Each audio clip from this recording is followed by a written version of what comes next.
Imagine you're in a room with 5 strangers, no, competitors. A Wharton representative is sitting in the corner taking notes, judging your every move.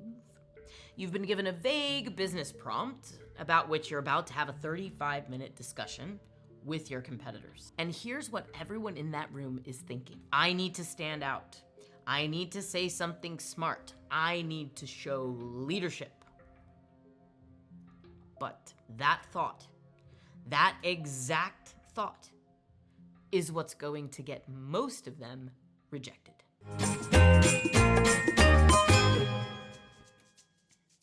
I'm 𝐥𝐢𝐬𝐞𝐬. Welcome back to MBA Monday. I've been an MBA coach for nearly 20 years, and I've helped hundreds of people get into Wharton. I've led over 35 Wharton Team Based Discussion mocks, and in this video, I'm going to tell you exactly what you need to do to pass not the leadership test, but the collaboration test. I also call this the sociopath test.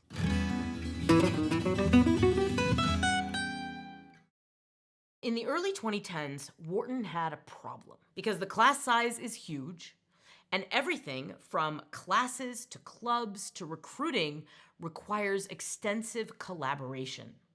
But what they found, in my opinion, in the early 2010s, is that they had managed to admit a lot of people who were really ambitious, but who weren't that interested in helping other people succeed. I say this because of all the programs that my clients have attended, there was only one program that a client ever came back to me and said, you know what, I'm not sure I made the right choice because the culture isn't what I was looking for and it's not what I expected. I heard this from multiple clients, and the only school I've ever heard it about is Wharton. Now the good news is, back in about 2012, the school recognized this problem. They got the innovation department to help them solve it in a, that's right, innovative way. And thus, the team-based discussion, or as I like to think of it, the sociopath test, was born. See, Wharton knows that their product isn't MBA education.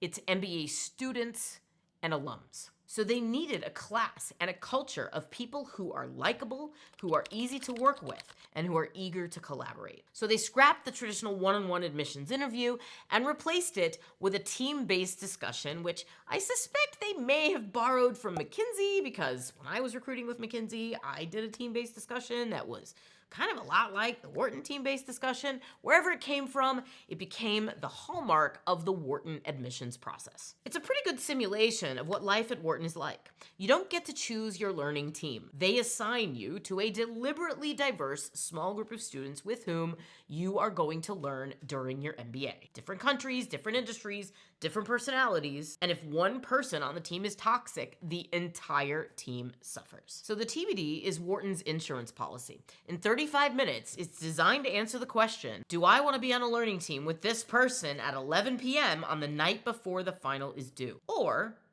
is this person going to be the one toxic teammate that ruins it for all of us?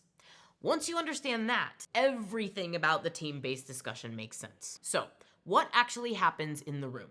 These days, most of the team-based discussions, in fact, I think all of them, are conducted online in Zoom. Here's the format.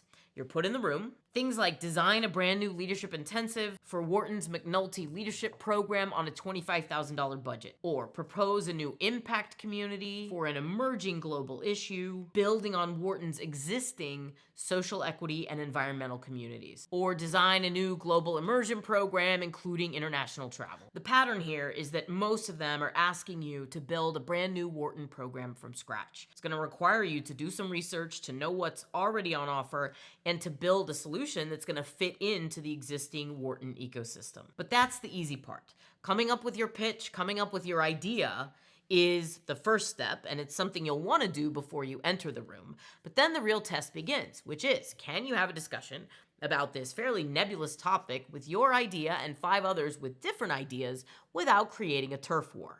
There's going to be 35 minutes of discussion. There's 1 or 2 observers from the Wharton Admissions Committee, often a current student. They're not participating, they're watching. At the end, your group is going to present a recommendation, and then each of you will go off for a short 10-minute conversation, which is kind of like an interview, but usually focuses on the subject of the team-based discussion itself. How do you think it went? What role did you play? Give the group some feedback, and simple questions that focus on the experience that you've just had. While the discussion is going on, the observer is tracking everything.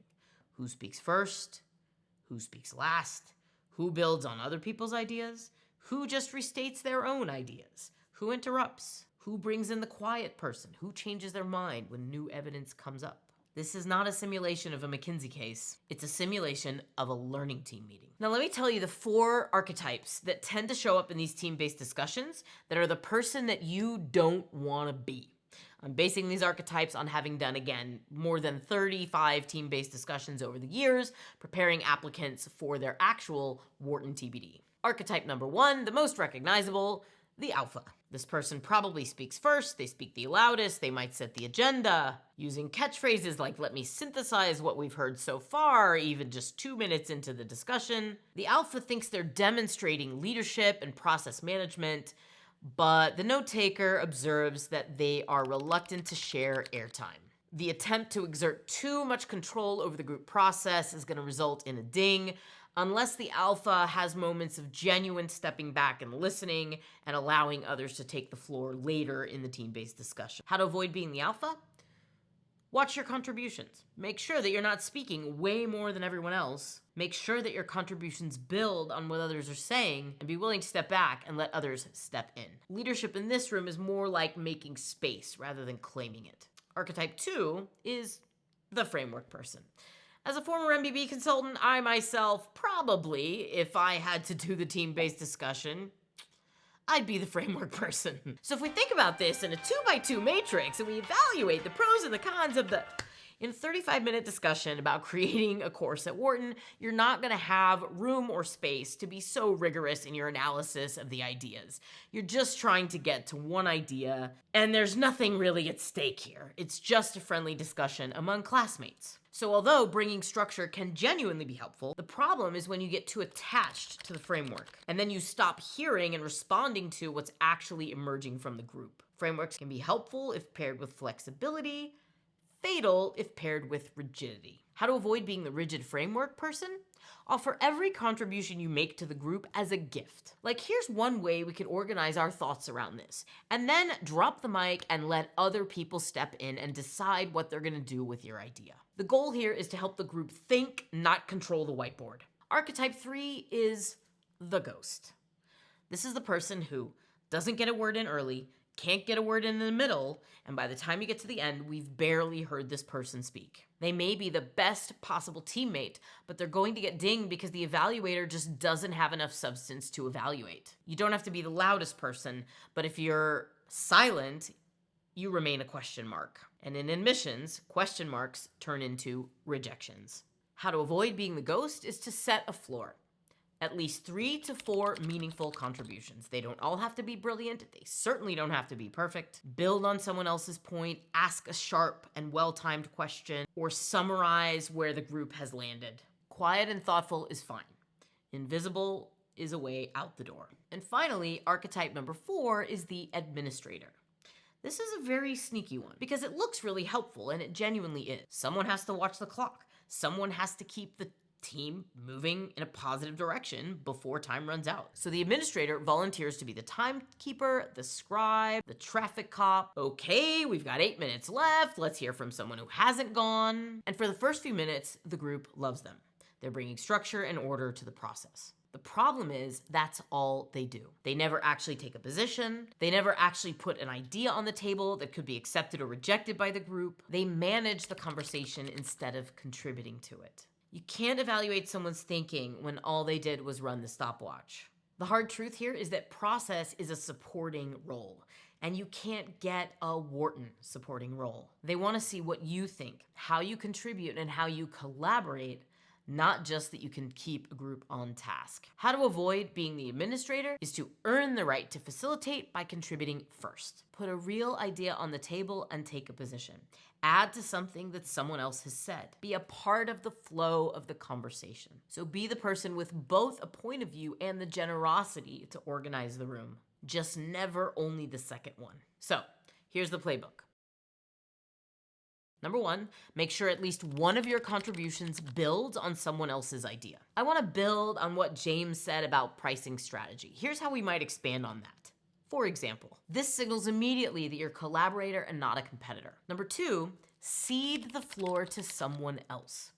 If you've noticed the quiet person, a good move is to invite them to contribute based on what they said at the beginning or based on their background so that it's easy for them to step in and participate. In every TBD, there's always someone struggling to get in. If you make it your goal to cede the floor and potentially to the person who's speaking less than everyone else, you will signal that you are a collaborator and not a micromanager.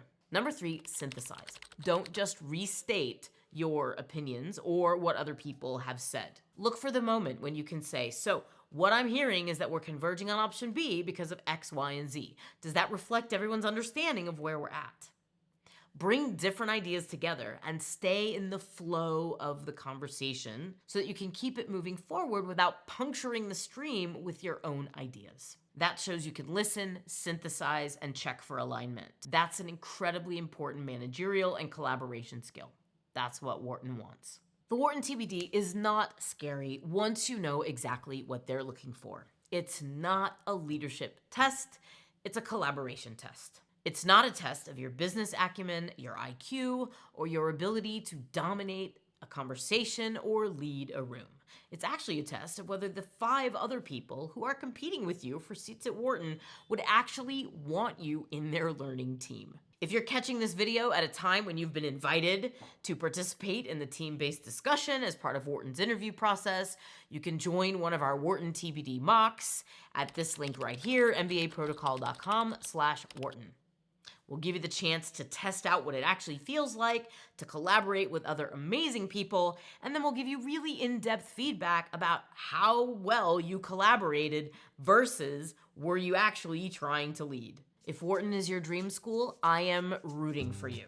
That is why I have made 4 videos about how to strategize, apply, and get into Wharton and pass their 3 filters so that you can begin the next steps of your career in one of the most wildly diverse, well-resourced, and powerful MBA programs on the planet. Be sure to come back next week for more MBA program insights right here on MBA Monday. Before you can get invited to the team-based discussion, you have to do a great job on Wharton's application essays. This video right here will help you do just that. Forward. I'm about to hit a wall, but I'm almost done. Getting so tired here. Cut. I'm dead.